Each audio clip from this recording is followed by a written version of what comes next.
Post-military retirement money can create long-term problems. Hey, I am Chuck the Bureaucrat, and I made the point a little while ago that a retiring service member can experience a significant increase in their monthly income. You give up your base pay, your housing allowance, your subsistence allowance, but you get a pension, a VA disability, and in a lot of cases, a civilian job on top of all that.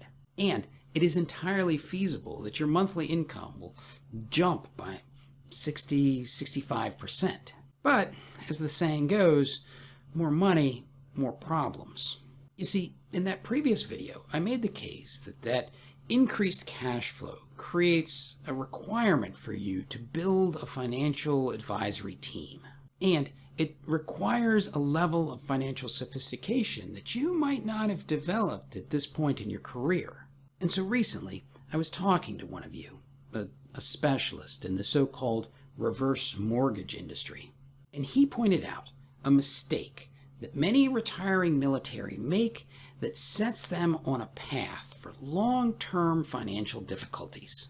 All right, to get a complete picture of what retirees are up against, let's consider a few things. Number one, military transition, and particularly retirement, almost always comes with a need to go house hunting. It's kind of an unsettling aspect of the whole transition process because the Transition Assistance Program doesn't actually address this. I mean, sure, DoD gives you a certain amount of time to go house hunting, but that amount of time and the phase in your transition when you're allowed to request it, well, it seems to indicate that the Department of Defense assumes you're just going to go rent an apartment somewhere and not be buying a house. And then, just to gripe some more about how DoD TAP handles this issue of house hunting, they seem to approach it a lot like a bartender who's like, "Last call, you don't have to go home, but you can't stay here."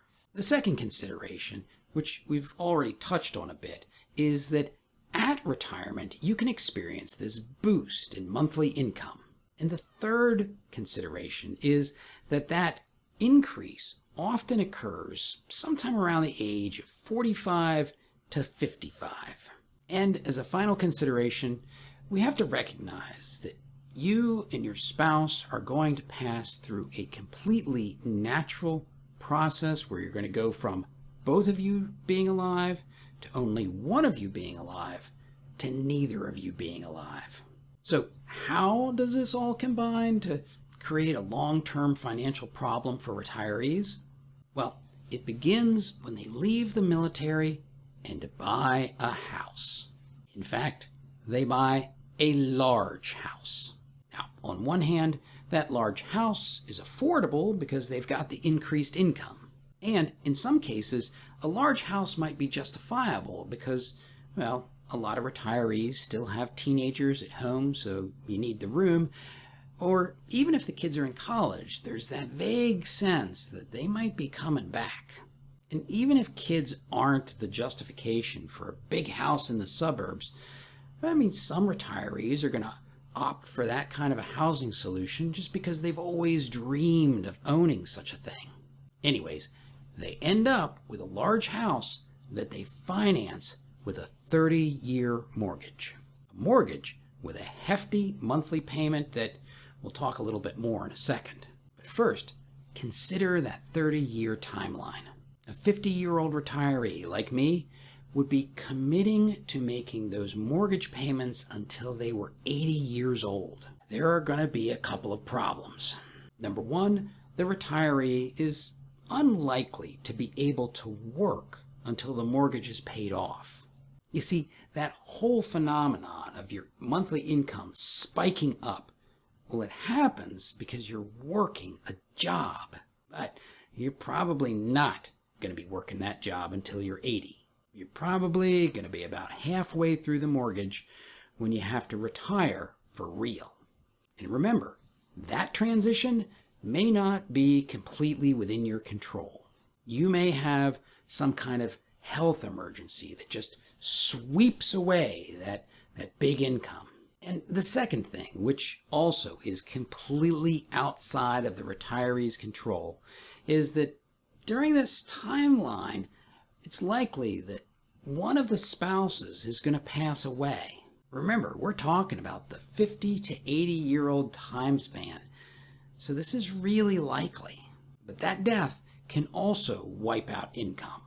Obviously, the pay associated with a job, that can go away, but even things like the pension, even if you're enrolled in the survivor benefit program, you can see the pension get cut significantly. Even if you have a VA payment, there's no guarantee that your spouse will receive DIC.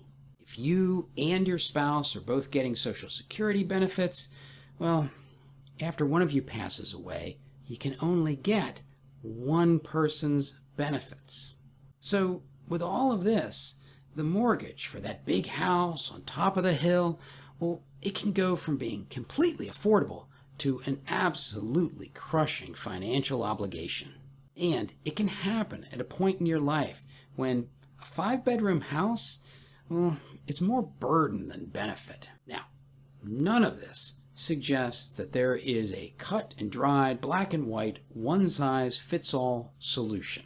There may be some incredibly good reasons for a military retiree to buy a large house with a big mortgage. What this discussion highlights is that you have to have a long-term strategic vision that is clear-eyed about the inevitable physical decline that you're going to experience and your eventual death. You need to have a plan, either to downsize or a strategy to limit your liabilities or life insurance policies that pay off some of these big debts if you or your spouse pass away. In a word, it's going to take some strategic financial planning.